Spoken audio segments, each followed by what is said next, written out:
love you, Omar. Why don't you just make 10 louder and make 10 be the top number and make that a little louder? These go to 11. Sure. Thank you very much for your time. With this quarantine project you got going on, I was familiar with Joe's work from Classic 78. Now, he approached you about laying down the vocals on these tunes, did he not? Actually, the drummer, Kent Slusher from Luke Bryan's band, is the guy who approached me. I'd never met Joe, and I still have never met him face-to-face, which is kind of a really cool development in the middle of this crazy pandemic, that you can actually form a band and create music with people that you haven't even met. Right. Hey, as far as when you were approached about this, I mean, did you have to think about it, or did you immediately jump on board? No, I mean, I did not want to subscribe to the Groundhog Day theory that every day is the same, and I tried to have lots of activities throughout the days, whether it be interviews or podcasts or working on different projects. And when this came up, I thought, what a perfect thing to do in the middle of a pandemic. We never would have done this had we all been living our busy lives and being on the road and working steadily on all the other things. So I jumped on it very quickly because A, I love the songs, but we all love 80s era Kiss. Mm-hmm. And B, in this day and age when nobody's really putting out a lot of content band-wise because nobody can tour, I thought we've got a real cool opportunity to put something together that people will be interested in, because it is new content in a land where there's not a lot of new stuff coming out right now, which kind of opened the doors for us a little bit too. Right. And, we saw the first video for No No No, which is, again, one of those deep cuts from the Crazy Nights album. How did you have a part in selecting the tune, or did you guys just pool songs? How do you guys draw the songs? Well, they had already decided on No No No. And then we thought, well, let's do two songs. I can't remember who suggested Heart of Chrome, but the thing that's cool about that era of Kiss is if you're a fan of it, which I am, it's my favorite era of Kiss, you know how much great material there is that no one really knows, or no one really has even heard of in a lot of cases. And there's just a wealth of great tunes that we can continue to do this for years if we wanted to, because, once again, it's like discovering songs that nobody's ever heard really before. And that's one of the beauties of quarantine, and kind of having this gimmick of being a non-makeup 80s Kiss cover band, right? Because there's a treasure trove of materials to choose from. Right. And as far as the Crazy Nights record, I mean, I think there's some people that aren't huge fans of that, but I mean, you take some of the keyboard stuff out of there, and there's some pretty heavy moments. I mean, No No No is a pretty heavy tune, the way you guys reinterpreted the thing without the keyboards and stuff. I mean, the way that they're made, I mean, obviously it was a product of the time, and that was very heavy. Crazy Nights was kind of Paul's response to Slippery When Wet, or something along those lines. To be much more of a Bon Jovi type band. And yeah, listen, there's a lot of keyboards. You take a song like My Way, sure. I'm sure if you remix that, it'd be even heavier. But I love that record because, I bought it at the time. It was what was going on at the time, and it's the same thing as, when you listen to Dynasty with kind of all the disco trappings, sure. It's just Kiss's reaction to what was going on. So I've never had a problem with the amount of keyboards on that record. Mm-hmm. But this, once again, such a wealth of great tunes off all those records from Asylum to Crazy Nights to Hot in the Shade to Revenge. Right. So yeah, it's a lot of fun to kind of go back and revisit them. Yeah, no kidding. And I think another one of those highlights from Crazy Nights, I love Turn on the Night. Again, kind of heavy keyboard, but also it's still a good tune. I mean, there's lots of great tunes, like you said. Heart of Chrome, that again, now you went into the heavier non-makeup era. I mean, you did something off Revenge. Where does that land as far as your 80s or non-makeup, I guess, because we're now in the 90s, but non-makeup era Kiss records, because that's another great tune. Which one is that, Jay? I said, where does Revenge fall into your your favorite non-makeup era tunes? Because I guess we're in the 90s now with that one, but still. Yeah, but it still counts. It's got of a classic non-makeup lineup, but that's, like I said, that's my favorite era of Kiss. And I think Revenge is my favorite Kiss studio record. Kiss Alive is probably my all-time favorite Kiss record overall, but I like Revenge better than almost all the rest of the studio albums. It just fits for me. I think if you take that and Creatures and maybe Rock and Roll Over, those could be the three best Kiss albums of all time, possibly. Right. Revenge definitely stands out for me. And what's, I know you guys are going to release or put out for public consumption the Heart of Chrome video tomorrow. What's in store for you guys? I mean, I imagine more tunes. I know you said you cut two songs, so I imagine that's No No No and Heart of Chrome. Is there a plan to do more?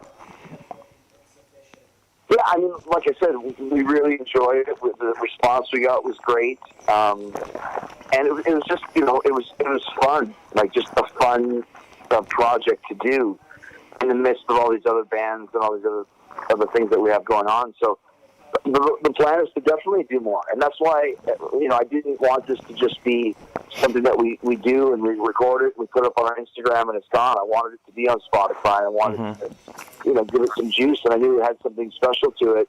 So why not kind of build it properly? And that's what we did, and that's why we put out one song at a time, not both songs together, because we want to kind of stretch it out. And we already have plans to do another couple songs. I think the guys already tracked the third one. Just a matter of you going in the studio and doing the vocals. So, and once again, you go back and revisit these songs, and there's some really, like, No No No is a hard song to play. Sure. And the Heart of Chrome is one of the highest, most sounding vocals ever, to the point where when I told Paul we were going to do the song, he said, if you can do that song in the same melody and the original key, you got something special going on. And that's what we wanted to do. We didn't want to down-tune it. Like, I wanted to really have this vocal challenge and sing it the way that it was meant to be sung. It was a good kind of exercise for me to keep my pipes in shape and challenging them as we don't have any gigs going on, and we're recording a new record, but I don't know what I'm doing my vocals now because of all the circumstances. So it was great to get in the studio and just kind of practice with a song like that, which allowed me to sing in a different way than I sing in Fozzy. It was so high, but so powerful, and it was fun to sing like that. I really dug it. Right. So it sounds like you're pretty open to at some point doing, maybe even like an album's worth of material. Like you said, put it out on like some of these streaming services. So I imagine it'd probably make more sense to have like a collection or a compilation of your guys' recordings of these Kiss tunes. Is that of interest to you then? Yeah, I mean, like I said, we didn't really want to sit down and say we're going to do 10 songs. We'll do the songs when we can, and that's the beauty of streaming. They all go under the Kuarantine banner, and pretty soon we'll probably have a nice little stable of tunes that you can listen to as a full record. Right. Awesome. Now, I like you said, I mean, you're a huge proponent of 80s Kiss. What would be your argument to tip somebody towards 80s Kiss if they're huge fans of like 70s Kiss? Like, what would be your selling point to tilt them over to say, Chris, you got a point. I'll go with 80s Kiss. Well, it's hard because it depends on what era you grew up with, and that's why I'm an 80s guy, because the first Kiss record I bought was Animalize, and that's when I got into the band. So I had to go back to discover the 70s stuff. I love it, but I just like the 80s stuff better. And it's hard to kind of convert anybody from one to the other. But all I would say is if anybody loves 70s Kiss, just listen to the musicianship on a song like No No No. I mean, it's really, really, it's almost proggy at times. And just listen to the vocals. Like, Paul's singing, I think, was at its peak in the 80s. He sings higher and stronger, in my opinion, than he does on most of the original 6 albums, because he harnessed his vocal powers and really had it figured out at that point. So I think just from a musicianship standpoint, that's what I would say. Songs or not, just listen to the musicianship, the solos. Bruce Kulick is amazing. Paul's vocals are great. It's all there. It's all the same stuff that you loved in the 70s, but just with better players. Right.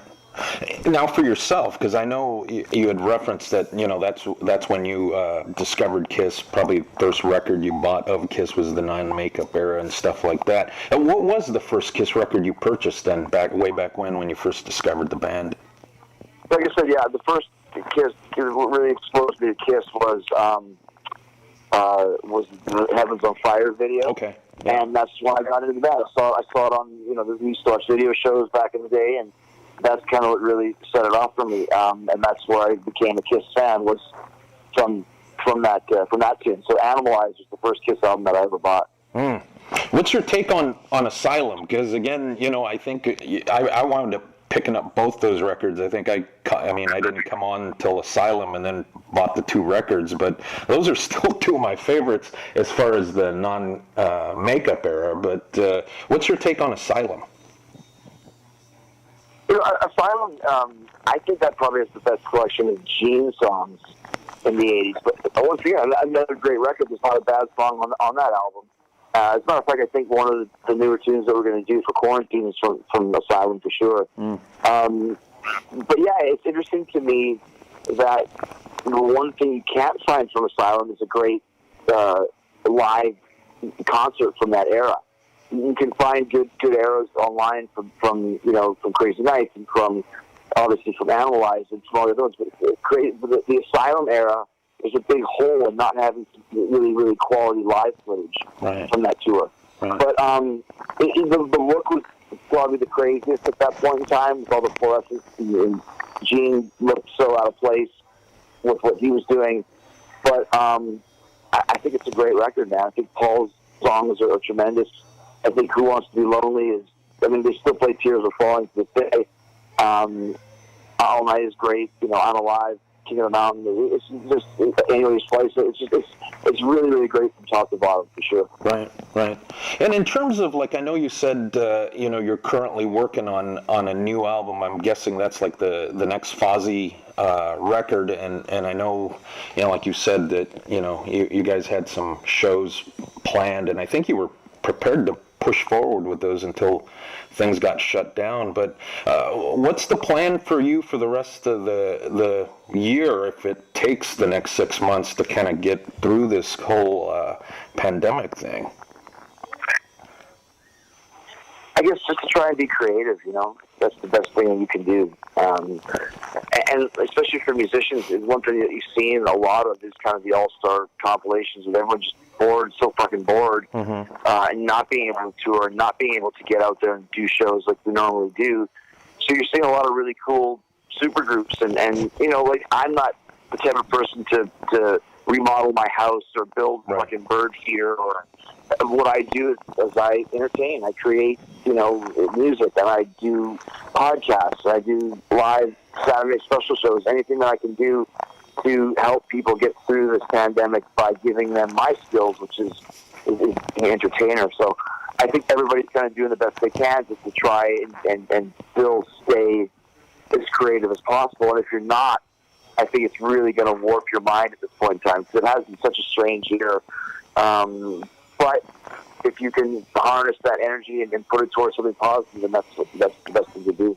Yeah, and I think you have quite a few things to keep keep yourself busy. I mean, you do your podcast. You're still active wrestler. You got your cruise, I think, right? The wrestling cruise, and I mean, we'll see where that comes. I mean, that's still moving forward for 2021, as far as you know. Yeah. I mean, February 1st, and then they postponed all cruises in 2020, but apparently 2021 they're full steam ahead, and hopefully, because we sold out the third cruise in 4 days, which is amazing. Right in the middle of the pandemic, that people just want to do stuff and have some fun and get over this already. So so far so good. As far as looking forward, because I got a chance to meet you and the guys in the band when you guys opened for Saxon in Portland, which was a few years back, but still, a few years ago. I mean, you guys have always been pretty fan friendly. I mean, things are probably going to change going forward, I would imagine. I mean, I think you guys have to not only be cautious of yourselves' health, but obviously loved ones and stuff. I mean, what's your thoughts on that, or do you not want to think about it at this point in time until you have to? As far as going back on the road? No. As far as like meeting fans, I mean, you got for a band like yourselves that are really fan friendly, you know, that then that yeah, you know. I'm not. That's not something that I think about, because I've never been isolated during this whole virus. We've been working every week, and we've been out there and talking to people and meeting people. I mean, obviously, maybe handshakes will go down, but right. I think I'm not as terrified of the virus as some are. Right. And I'm not saying that in a reckless way, but if someone wants to take a picture of me on the street, I took 3 or 4 of them today. I still do it. We're not spitting in each other's faces. Sure.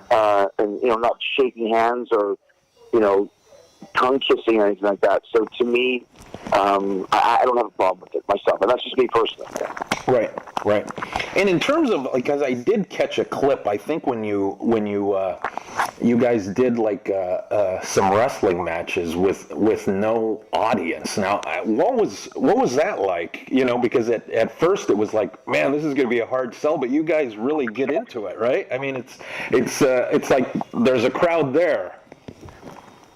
Yeah, I mean, you really have no choice. We had to continue doing our job and putting on our program and doing our TV shows. So it was weird. Obviously, it's still weird. And I always think, like, oh, man, if only we had a crowd here, they would have reacted like this or they would have reacted like that. But you can't think that way. So in my imagination, I imagine, okay, how would the crowd react to this situation if they were here? And then if I feel like, then they would really get into this. Right. Then we do it. So would I love to have crowds back tomorrow? Yes. Are we going to?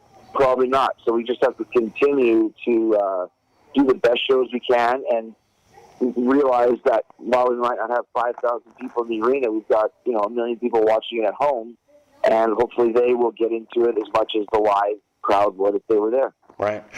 One last question, then I'll cut you loose. It's been fun talking with you. Favorite Kiss deep cut and number 1 song on your wish list for Kuarantine? Well, there's quite a few. I don't want to give it away because, like I said, what we're doing is our rule is that Bruce Kulick hadn't played on it, and we're trying to stay away from songs that had been made into videos. Okay. So. But yeah, I mean, I think to me, when we did No, my biggest wish list was Heart of Chrome, which is the new song that we have that's coming out tomorrow. So that was the number 1 on the list. And once we had that one, now we kind of throw around some ideas for the next 2. And I think we have those in mind. One of them is from Asylum, and then there's another Crazy Nights as well. Oh, wow. So that's kind of our game plan. That's our mission. And if Bruce Kulick wants to join us again, it's obviously has an open invitation. We've got something cool going on here, and there's no reason to stop. Just continue to create.